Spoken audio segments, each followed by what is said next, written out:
अध्याय 37 letter. Dean सभी बच्चों के सामने खड़े हुए थे और वो पहले सभी बच्चों को ध्यान से देखते हैं और फिर कहते हैं, ये बहुत अच्छी बात है कि इस साल हमारे साथ 4 और नए बच्चे हैं। अब आगे डीन अपना परिचय देते हुए कहते हैं, मैं फरहान तुम्हारे इस शाइन स्कूल का प्रिंसिपल हूं। मैं स्कूल की तरफ से तुम नए बच्चों का स्कूल में स्वागत करता हुआ। बाद में तुम सबको 100 सोने के सिक्के मिस्टर लाल को देने होंगे। डीन अब ऑस्कर और नैना की तरफ देखकर कहते हैं, अब क्योंकि हमारे पास 2 एसेंस्टिंग ब्रांच के स्टूडेंट भी है तो तुम्हें बता दूं कि लड़ाई के समय तुम्हें काफी खतरों का सामना करना पड़ सकता है, तो तुम्हें हम पहले मजबूत बनाएंगे। तो ऑस्कर और नैना दोनों सामने आओ। उनकी बात सुनते ही ऑस्कर और नैना दोनों बाहर आ जाते हैं और अब डीन उन्हें आगे बताते हैं, ऑस्कर और नैना, तुम दोनों को स्कूल के 12 चक्कर लगाने हैं। इतना सुनते ही ऑस्कर और नैना की हवा टाइट हो जाती है और वो दोनों थोड़े परेशानी में आ जाते हैं। उन्हें ऐसे देखकर डीन आगे कहते हैं, अगर तुमने अभी तक खाना नहीं खाया है तो अब उसके बारे में पूरी तरह से भूल जाओ। ठीक है, नैना जवाब देती है। बहुत अच्छे, ऑस्कर लीड करेगा, तो अब दोनों जाओ और अपने 12 चक्कर पूरे करो। डीन कहते हैं। इतना सुनते ही ऑस्कर आगे जाता हुआ नैना की तरफ इशारा करते हुए कहता है, चलो आओ मेरे साथ। अब ऑस्कर और नैना दोनों वहां बाकियों को छोड़कर अपने चक्कर पूरे करने के लिए चले जाते हैं। अब वहां पर तरुण, जिया, जोया, मोहित और धनुष बचते हैं। डीन उन सब की तरफ देखते हुए धनुष से कहते हैं, धनुष जी सर। धनुष जवाब देता है, नए बच्चों को स्कूल के नियमों के बारे में बता दो। डीन कहते हैं, ठीक है डीन। धनुष जवाब देता है। अब डीन बच्चों को आगे बताते हुए कहते हैं, तुम्हारा पहला पाठ रात में शुरू होगा। इतना सुनते ही जोया सबसे पहले वहां से जाने लगती है और फिर धनुष और मोहित भी वहां से चलने लगते हैं और धनुष तरुण से वहां से चलने के लिए इशारा करता है। अब जैसे ही तरुण भी वहां से जाने के लिए अपना कदम बढ़ाता है, तभी डीन तरुण को रोकते हुए कहते हैं, हे तुम रुको और मेरे साथ अकेले आओ। इतना कहकर डीन वहां से जाने लगते हैं और फिर जैसे ही तरुण वहां से डीन के साथ जाने के लिए आगे बढ़ता है, एकदम से जिया उसका हाथ पकड़ लेती है। तरुण अब जिया को समझाते हुए कहता है, जिया तुम बाकी सबके साथ जाओ और मैं बस थोड़ी देर में आता हूं। इतना कहकर तरुण जिया से अपना हाथ छुड़ाकर वहां से डीन के पीछे पीछे जाने लगता है। जिया कुछ देर वहीं खड़ी होकर उसे तरुण को डीन के पीछे जाते हुए देखती रहती है और फिर वो भी अब बाकियों के साथ वहां से जाने लगती है। डीन तरुण को अपने कमरे पर ले जाते हैं जहां वो रहते थे और उनका वो ऑफिस भी था। डीन अपनी मेज पर रखी हुई केतली को उठाते हैं और पहली प्याली चाय की घाल कर तरुण को देते हुए कहते हैं, ये लो चाय पियो। नहीं, आपका शुक्रिया। क्या मैं जान सकता हूं कि आप मुझे यहां क्यों लाए हैं? तरुण पूछता है। हाँ बिल्कुल, पर अभी इतनी भी जल्दी क्या है, मेरे साथ आओ। इतना कहकर डीन अपने उस घर के ऊपर चले जाते हैं और फिर बालकनी में जाकर खड़े हो जाते हैं। तरुण भी उनके साथ साथ वहां आ जाता है। तो अब कैसा है मास्टर? डीन चाय पीते हुए पूछते हैं। वो ठीक है, तरुण जवाब देता है। ये सुनकर डीन अब तरुण की तरफ मुड़ते हैं और उसकी कमर पर बंधी उस बेल्ट को देखते हुए कहते हैं, कोई आश्चर्य नहीं कि तुम उसके स्टूडेंट हो। ये सुनकर तरुण अपनी बेल्ट में से एक लेटर निकालकर डीन को देते हुए कहता है, उन्होंने मुझसे ये आपको देने को कहा था। तरुण के हाथ में से वो लेटर लेकर डीन वहीं बालकनी में रखी अपनी कुर्सी पर बैठ जाते हैं और उस लेटर को पढ़ना शुरू कर देते हैं। उस लेटर को पढ़ते हुए डीन हंसने लग जाते हैं और ये देखकर तरुण के चेहरे पर भी मुस्कान आने लगती है। बूढ़ा कहीं का अब भी क्या प्रूव करना चाहता है? डीन लेटर जो पढ़ते हुए कहते हैं। अब डीन लेटर को अपनी मेज पर रख देते हैं और खड़े होकर तरुण से कहते हैं, अब क्योंकि तुम उसके प्रूफ हो बच्चे, तो उसे बिल्कुल भी निराश मत करना। डीन के मुंह से यह सुनकर तरुण हाँ में अपना सिर हिला देता है। दूसरी तरफ एक बहुत ही सुंदर और आलीशान शहर था और उस शहर के सरदार का बहुत ही आलीशान बना हुआ घर था, जिसके अंदर 2 वैसे ही पावर टॉवर रखे हुए थे जो नैना की मार्शल आत्मा थी। एक आदमी वहीं उनके पास इधर उधर घूम रहा था। तभी उनका एक सेवक दौड़ता हुआ उनके पास आता है और घुटने टेक कर नीच बैठ जाता है और कहता है, कबीले के सरदार, मिस नैना को शाइन स्कूल में सिलेक्ट कर लिया गया है। ये सुनकर वो आदमी जो उस शहर या कबीले का सरदार था, वो हल्का सा अपनी गार्डन पीछे मोड़कर कहता है, वो शाइन स्कूल कैसे पहुंची? वहां शाइन स्कूल में बस कुछ ही ताकतवर सोल मास्टर्स हैं और बाद एक ही सोल संत है। मैं और जांच करने के लिए अंदर नहीं घुस सकता था, लेकिन मैंने वहां के टीचर को आपका लेटर दे दिया है जो उसे डीन तक पहुंचा देगा। वो सेवक कहता बताते हुए कहता है, ठीक है, मैं समझ गया, अब तुम यहां से जाओ, सरदार जवाब देता है। इतना सुनकर वो सेवक वहां से जाने लगता है। तभी उस कमरे का दरवाजा जोर से खुलता है और एक आंधी की रफ्तार से एक आदमी बड़ी तेजी से अपनी तलवार पर उड़ते हुए कमरे में अंदर आते हुए कहता है, फौजी, क्या तुम अकेले ही नैना की चिंता नहीं कर रहे हो? वो आदमी अपनी तलवार पर उड़ते हुए कमरे के अंदर से होते हुए फौजी यानी उस सरदार के पास आ जाते हैं और उसके पास आकर अपनी उस बड़ी ही तलवार पर से उतर जाते हैं। उस आदमी के सिर के बाल सफेद थे, पर शरीर ज्यादा बूढ़ा दिखाई नहीं दे रहा था। उनके तलवार से उतरते ही उनकी तलवार उनके पीछे खड़ी हो जाती है और फौजी उनको देखकर चौंक जाते हैं और चौंकते हुए कहते हैं, अंकल स्वॉर्ड। इतना कहकर फौजी अंकल स्वॉर्ड को बैठने के लिए पास रखी कुर्सी की तरफ इशारा कर देते हैं। अंकल स्वॉर्ड उनके इशारा करते ही कुर्सी पर बैठ जाते हैं और बैठकर कहते हैं, क्या शाइन स्कूल उसे हमसे ज्यादा अच्छा सिखा सकता है? इतना सुनकर फौजी भी अपनी सीट पर बैठ जाते हैं। उधर स्कूल में नैना और ऑस्कर दोनों दौड़ते हुए स्कूल का चक्कर लगाए जा रहे थे। दोनों दौड़ तो रहे थे, पर वो थक भी चुके थे, लेकिन इसके बावजूद भी वो रुक नहीं रहे थे। भागते भागते ऑस्कर अपनी पावर का इस्तेमाल करता है और एक सॉसेज अपनी पावर से बनाकर नैना को देने लगता है, पर नैना उससे मुंह मोड़ लेती है। ये देखकर ऑस्कर नैना से कहता है, अब ले भी लो, ये तुम्हें काफी मदद करेगा, वरना बिना खींच खाए तुम इसे पूरा नहीं कर पाओगी। उसकी बात का नैना पर बिल्कुल भी कोई असर नहीं हो रहा था और अब नैना उससे तंग आकर अपनी स्पीड बढ़ाकर आगे ऑस्कर को पीछे छोड़कर आगे भागने लगती है। ऑस्कर उसे खुद को छोड़कर आगे भागता देखकर पीछे से तेज आवाज में कहता है, खा भी लो, ये बिल्कुल ठीक है। ये सुनकर नैना थोड़े आगे जाकर रुक जाती है और ऑस्कर उसके पास आकर रुक जाता है और फिर से नैना के आगे उस सॉसेज को कर देता है। नैना उस सॉसेज को घूरने लगती है।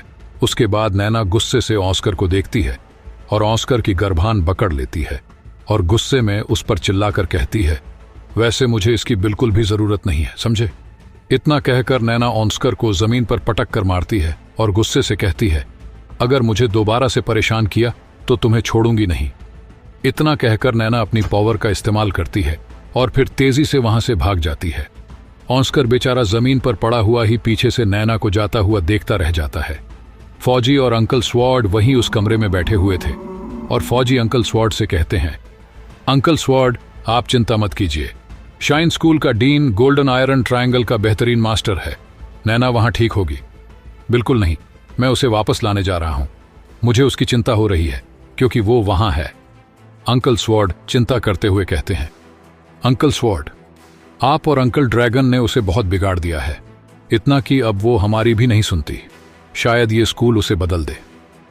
फौजी अपनी सीट से खड़े होकर कहते हैं, किसने कहा कि हमने उसे बिगाड़ दिया? जिसने भी ये कहा है, मुझे उससे अभी बात करनी है। अंकल स्वॉर्ड थोड़े गुस्से से कहते हैं। इस पर फौजी उन्हें शांत करते हुए शांति से कहते हैं, अंकल स्वॉर्ड, आपको इस बार मेरी बात माननी चाहिए। हमारी इस शैतान बच्ची को थोड़ा अनुभव प्राप्त करने दे। हम उसे हमेशा वो सब नहीं करने दे सकते जो वो करना चाहती है। ठीक है, पर अगर उसे कुछ भी हुआ तो उसके लिए तुम खुद जिम्मेदार होगे, अंकल स्वॉर्ड कहते हैं और फिर अपनी तलवार पर खड़े होकर वहां से उड़कर वापस चले जाते हैं। अध्याय 38 नैना का घमंड। स्कूल काफी बड़ा था, इसलिए ऑस्कर और नैना को अपने 12 चक्कर लगाने में शाम हो जाती है। डीन फिर से सभी बच्चों को वहीं इकट्ठा करते हैं जहां वो सब पहले इकट्ठा हुए थे। इतने में ऑस्कर और नैना भी अपने चक्कर लगाकर वहां आ जाते हैं।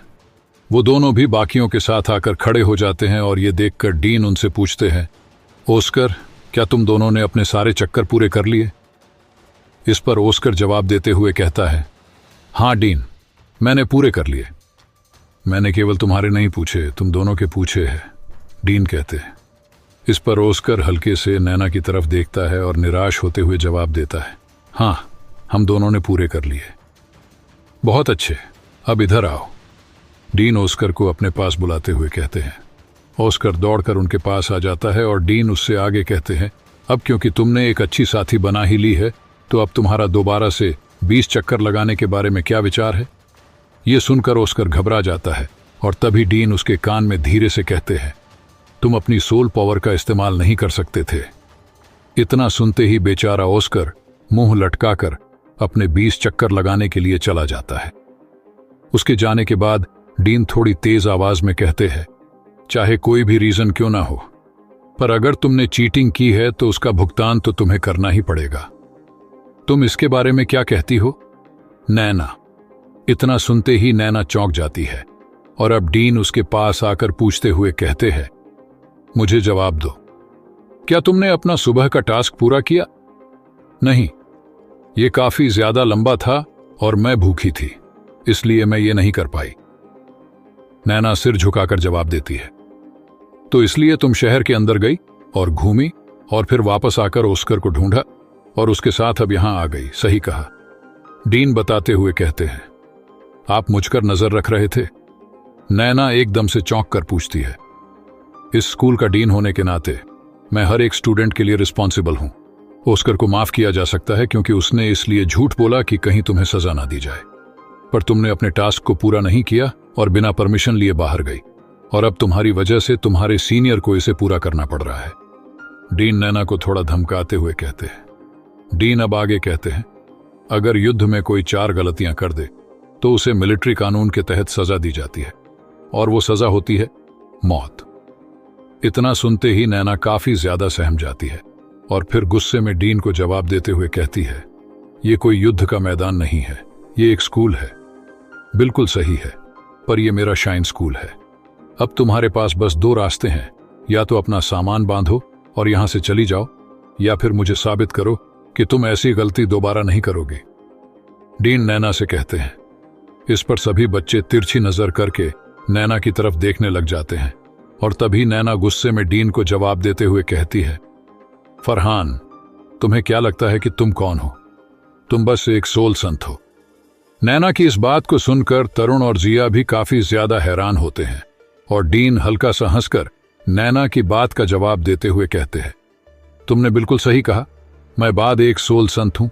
अब क्योंकि ये जगह आपके लिए कुछ नहीं है तो प्लीज यहां से चली जाइए। तुम मुझे निकालना चाहते हो, ये इतना आसान नहीं है।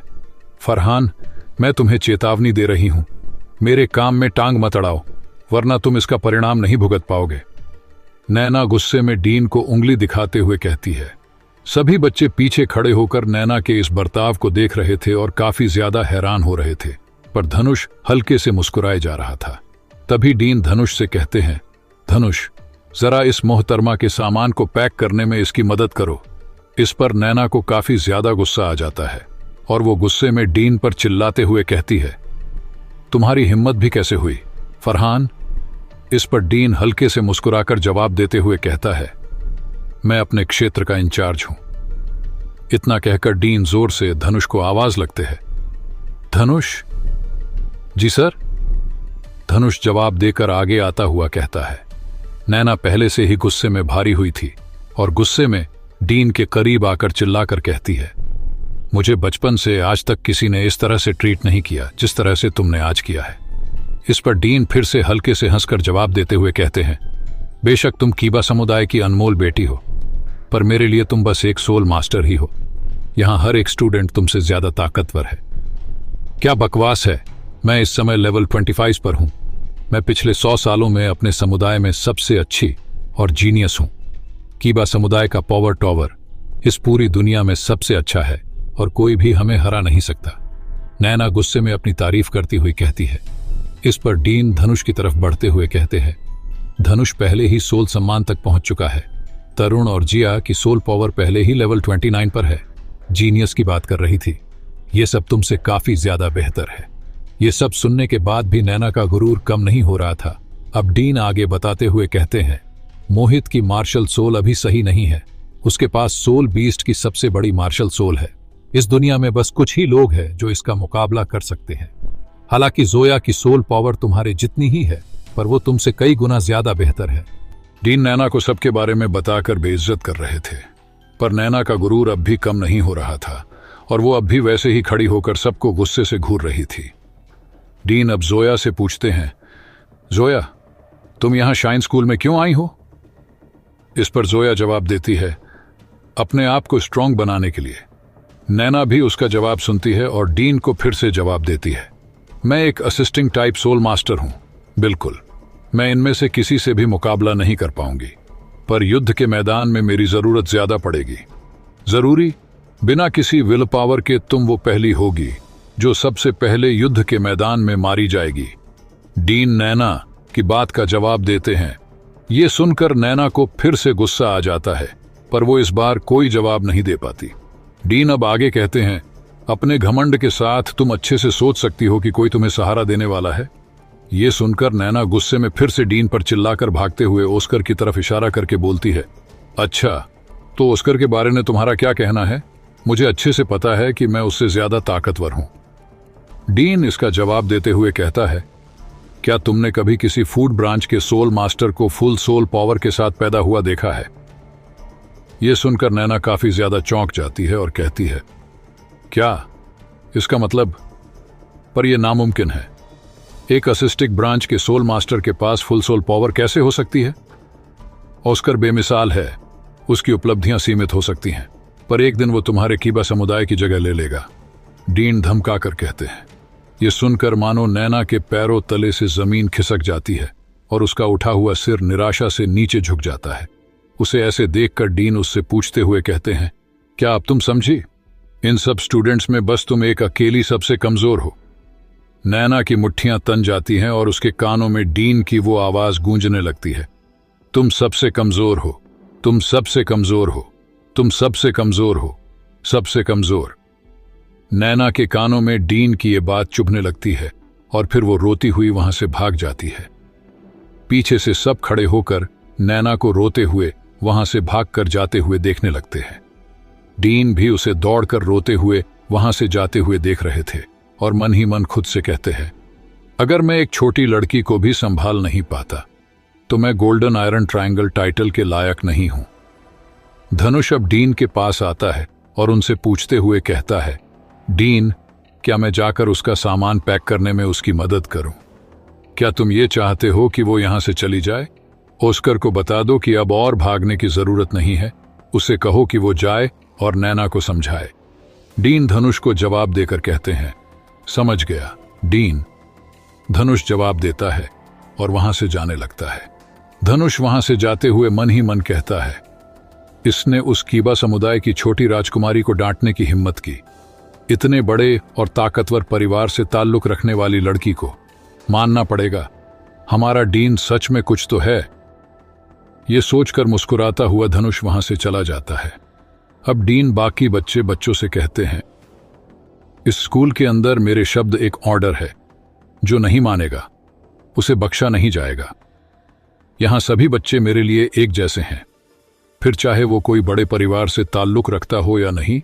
अगर किसी को इससे ऐतराज हो तो वो यहां से जा सकता है, वरना यहां कहीं गई मेरी हर बात और ऑर्डर मानना पड़ेगा, समझे? सभी बच्चे खड़े होकर डीन की बात को गौर से सुनते हैं और हां में अपनी गर्दन हिलाते हुए एक साथ जवाब देते हैं, समझ गए सर। रात हो चुकी थी और डीन अपने साथ सभी बच्चों को शहर घूमने के लिए ले जाते हैं। रात में शहर रोशनी से और भी ज्यादा अच्छा चमक रहा था और काफी ज्यादा सुंदर लग रहा था। सभी बच्चे बड़े ही गौर से शहर की रौनक को देख रहे थे। जिया की नजर वहीं एक मेज पर रखे खाने पर जाती है जो काफी लजीज लग रहा था और जिया का मन ललचा जाता है। जिया उसे खाने के लिए जैसे ही आगे बढ़ती है, एकदम से तरुण उसका हाथ पकड़ लेता है और तभी जिया तरुण की तरफ देखती है जो ना में अपनी गर्दन को हिला रहा था। जिया अपने मन कर कंट्रोल कर लेती है और रुक जाती है। वहां आसपास से कई सुंदर लड़कियां गुजर रही थीं, जिन्हें देखकर मोहित का मन ललचा रहा था और उसके मुंह से उन सुंदर लड़कियों को देखकर लार टपक रही थी। डीन वही एक बाहर लगे हुए एक रेस्टोरेंट की कुर्सी मेज पर बैठे हुए कुछ पढ़ रहे थे। तभी धनुष उनके पास आता है और कुछ इशारा करता है। डीन अब अपनी उस किताब को बंद करके खड़े हो जाते हैं और तेज आवाज में कहते हैं, सोल अखाड़े की तरफ चलो। ये सुनकर सभी बच्चे अपना ध्यान डीन की तरफ लगाते हैं। तभी धनुष डीन से पूछते हुए कहता है, डीन, आप उन्हें उनके पहले दिन पर ही वहां ले जा रहे हैं। तुम सब मेरे शक्तिशाली राक्षस हो, तो तुम्हें एक राक्षस के तारीख से ही तैयार किया जाए। चलो चलते हैं। डीन जवाब देते हैं और वहां से आगे जाने लगते हैं। अब धनुष और बाकी सभी बच्चे भी उनके साथ साथ उनके पीछे चलने लगते हैं। तभी तरुण धनुष के पास आकर पूछता है, ये सोल अखाड़ा क्या है? ये एक जगह है जहां सोल मास्टर्स आपस में लड़ते हैं और सट्टेबाज उन पर सट्टा लगाते हैं। तुम सब के लिए ये जगह काफी अच्छी है, क्योंकि यहां तुम्हें एक असली मुकाबला करने का मौका मिलेगा और इससे तुम्हें एक असली मुकाबला करने में काफी मदद मिलेगी और अच्छे से सीख भी पाओगे। डीन तरुण की बात सुनकर जवाब देते हैं, जबकि पूछा तरुण ने धनुष से था। इसका मतलब आप हमें किसी बंदर का खेल दिखाने के लिए ले जा रहे हैं? जिया पूछती है। तुम गलत हो बच्ची, मैं भी ये सब पसंद नहीं करता, पर मैं ये मानता हूं कि सोल अखाड़ा एक ऐसी जगह है जहां सोल मास्टर अपनी अहमियत साबित करते हैं। ये बिल्कुल स्वतंत्र है और एक कंप्लीट सिस्टम है, और जो सबसे जरूरी है वो ये है कि ये पूरी तरह से निष्पक्ष है। डीन बताते हैं। निष्पक्ष? तरुण कहता है। तभी डीन आगे जाकर रुक जाते हैं और बच्चों को रोकते हुए कहते हैं, हम पहुंच गए, ये है वो जगह। उनके ठीक पीछे एक बड़ा सा क्लब बना हुआ था जो काफी ज्यादा आलीशान था और काफी ज्यादा बड़ा भी। सभी बच्चे उस बड़ी सी बिल्डिंग को देखने लगते हैं। तभी डीन उन्हें आगे बताते हुए कहते हैं, भले ही तुम एक महान परिवार से संबंध रखते हो, तुम्हें फिर भी जीवन में मृत्यु और जीवन से सामना करना पड़ेगा। वो सोल अखाड़ा काफी ज्यादा बड़े क्षेत्र में फैला हुआ था और उसकी चमक धमक से ही बच्चों की नजर नहीं हट रही थी। अब डीन उन्हें अपने साथ उड़ अखाड़े की तरफ ले जाना शुरू कर देते हैं, जिसके ऊपर बड़े बड़े अक्षरों में सोल एरेना लिखा हुआ था। बच्चे डीन के साथ उस सोल अखाड़े की तरफ बढ़ने लगते हैं। सभी अभी सोल अखाड़े के बड़े से दरवाजे के पास ही पहुंचे थे कि तभी डीन उन्हें वहां रोककर समझाते हुए बताते हैं, रजिस्ट्रेशन के बाद तुम सबको एक लोहे का बैज मिलेगा। हर एक जीत के लिए तुम्हें एक पॉइंट मिलेगा और हर हार पर तुम एक पॉइंट गवा दोगे। 100 पॉइंट पर पहुंचते ही तुम ब्रॉन्ज बैटल लेवल पर पहुंच जाओगे। तुम सबके पास होने से पहले मैं चाहता हूं कि तुम यहां से सिल्वर बैज हासिल करो। समझ गए डीन? सब बच्चे एक साथ जवाब देते हैं, बहुत अच्छे धनुष, तुम इन सबको रजिस्ट्रेशन के लिए ले जाओ। डीन धनुष से कहते हैं, ठीक है। धनुष जवाब देता है और अब आगे अपने सभी साथियों से कहता है, मेरे साथ आओ। इतना कहकर धनुष आगे जाने लगता है और सभी बच्चे उसके साथ साथ जाने लगते हैं। सभी बच्चे धनुष के साथ उस अखाड़े के अंदर जा रहे थे और डीन उन सबको बाहर खड़े होकर अंदर जाते हुए देख रहे थे। धनुष और बाकी बच्चे सोल अखाड़े के अंदर पहुंच गए थे और रजिस्ट्रेशन करने के लिए काउंटर पर जा रहे थे। अखाड़े के अंदर से माइक में रेफरी की आवाजें आ रही थीं। तभी तरुण धनुष से पूछता है, ये सिल्वर बैटल बैज कौन सी रैंक है? यहां पर 8 बैज रैंक है, नीचे से ऊपर तक। सबसे पहले यानी सबसे बीच है लोहा, उसके बाद ब्रॉन्ज यानी तांबा, फिर है सिल्वर, उसके बाद गोल्ड, उसके बाद पर्पल गोल्ड, उसके बाद नीलम, उसके बाद रूबी और आखिर में सबसे ऊपर डायमंड यानी हीरे का बैज। धनुष बताता है, सिल्वर बैटल बैज तीसरे नंबर पर है, इसका मतलब वो ज्यादा हार्ड नहीं है। जिया पूछते हुए कहती है, ये इतना आसान भी नहीं है जितना तुम सोच रही हो। धनुष जवाब देता है, अब वो सब अखाड़े के अंदर आ चुके थे जहां मैच चल रहा था और वो सभी आकर वहीं उन ग्रिलिंग्स के पास खड़े हो जाते हैं। धनुष का जवाब सुनकर जिया काफी ज्यादा चौंक जाती है और पूछते हुए कहती है, क्या मतलब? मतलब ये कि मैं इस बैटल में तब से हिस्सा ले रहा हूं जब से मैं लेवल 29 पर था और मैं अभी तक 29 बार जीता हूं और 27 बार हारा हूं। बस 2 पॉइंट ऊपर हूं मैं अपनी हार से। धनुष गुस्से में अपनी मुट्ठी बंद करके बताता है। ये सुनकर सब काफी ज्यादा चौंक जाते हैं। तभी तरुण पूछता है, धनुष ये कैसे हो सकता है? तुम तो काफी ज्यादा शक्तिशाली हो और तुम्हारी कैपेबिलिटी भी बहुत ज्यादा है। कुछ भी इम्पॉसिबल नहीं है। शाइन शहर के इस अखाड़े में जीतना इतना आसान नहीं है। मोटू, अब जरा तुम इन्हें अपना रिजल्ट बता दो। धनुष मोहित से कहता है, मैं 21 बार जीता हूं और 12 बार हारा हूं और मेरे पास बस 9 पॉइंट्स हैं। मोहित बताता है। ये सुनकर तरुण और बाकी सब काफी ज्यादा चौंक जाते हैं क्योंकि धनुष मोहित से काफी ज्यादा ताकतवर था, पर फिर भी मोहित बैटल में धनुष से आगे था। तरुण काफी ज्यादा हैरानी के साथ मोहित से पूछता है, आखिर तुम्हारे पॉइंट्स धनुष से ज्यादा क्यों है? तरुण की इस बात का जवाब धनुष देते हुए बताता है, यहाँ पर बैटल तुम्हारी सोल लेवल के बराबर वालों से कराए जाते हैं। मैंने तब ज्वाइन किया था जब मैं 29 लेवल पर था। मैं कुछ राउंड जीता और लेवल 30 तक पहुंच गया। तब मेरे बैटल लेवल 38 और 39 के मास्टर्स से हुए और मैं कई राउंड हारा, जिस वजह से मेरे पॉइंट्स घट गए। इतना बताकर धनुष वहां से आगे चला जाता है और फिर सब उसके साथ चलने लगते हैं। आगे चलते हुए धनुष उन्हें बताता है, यहाँ पर 3 तरह के बैटल होते हैं, निर्मल बैटल, डेथ बैटल और गैम्बलिंग बैटल। आखिरी के 2 तुम्हारी जान ले सकते हैं, तो इसलिए हम अभी बस नॉर्मल बैटल के लिए जा रहे हैं ताकि तुम्हारी काबिलियत चेक कर सके। धनुष के मुंह से यह सुनकर सबकी मुट्ठियां तन जाती है और वो सभी एकदम सख्त होकर आगे बढ़ जाते हैं। थोड़ी ही देर में वो सब रजिस्ट्रेशन काउंटर पर पहुंच जाते हैं और धनुष उससे पहले रुककर काउंटर की तरफ इशारा करते हुए कहता है, ये लो, ये आ गया रजिस्ट्रेशन काउंटर। किसी भी बैटल के लिए तुम यहां अपना रजिस्ट्रेशन करा सकते हो। तुम जैसे चाहो वैसे बैटल कर सकते हो। चाहो तो सब साथ मिलकर ग्रुप बैटल के लिए रजिस्ट्रेशन करा सकते हो या फिर सोलो बैटल या ड्यूल बैटल, जो अच्छा लगे उसके लिए रजिस्ट्रेशन करा लो। इतना सुनकर तरुण और जिया दोनों जाकर अपना रजिस्ट्रेशन करा लेते हैं और उन्हें उनका आयरन बैज मिल जाता है। उस आयरन बैज के बीच में एक नीले रंग का क्रिस्टल लगा हुआ था और वो किसी चमगादड़ की शेप में था। तरुण और जिया अपने बैज को देख ही रहे थे कि तभी धनुष, मोहित और जोया उनके पास आ जाते हैं। धनुष उनसे पूछता है, हो गया? इस पर तरुण और जिया दोनों अपने बैज उसको दिखाने के लिए उसकी तरफ बढ़ा देते हैं। उनके बैज को देखकर धनुष उन्हें बताता है, तुम किसी भी नॉर्मल बैटल में एक दिन में बस एक ही बार हिस्सा ले सकते हो, पर तुम अलग अलग बैटल मोड्स के लिए रजिस्टर कर सकते हो। तो क्या तुम ड्यूल बैटल करना चाहोगे? इस पर जिया और तरुण दोनों एक दूसरे की तरफ देखते हैं और फिर तरुण जवाब देता है, हाँ बिल्कुल। ठीक है, तो फिर उस दूसरे काउंटर पर जाकर रजिस्टर कराओ। धनुष एक दूसरे काउंटर की तरफ इशारा करके बताता है। धनुष के इशारा करते ही तरुण और जिया उस दूसरे काउंटर की तरफ देखते हैं जिस पर एक लड़की खड़ी हुई थी। तरुण और जिया दोनों उस काउंटर की तरफ चले जाते हैं। उनके काउंटर पर जाते ही वो काउंटर वाली लड़की उनसे बड़े प्यार से कहती है, रजिस्ट्रेशन के लिए 10 सोने के सिक्के। इतना सुनते ही तरुण 10 सोने के सिक्के उसकी डेस्क पर रख देता है। वो लड़की अब वो सिक्के लेने के बाद पूछती है, आपके ग्रुप का नाम? इस पर जिया कुछ सोचकर उसे जवाब देती है, जिया और तरुण। नाम जानते ही वो लड़की अपने कंप्यूटर में टाइप करने लग जाती है और उन्हें एक और बैज दे देती है। जिया उस बैज को उठाकर देखती है और एकदम से उस लड़की पर चिल्लाकर कहती है, हे, तुमने ये गलत लिखा है, ये जिया होना चाहिए था ना कि जिया।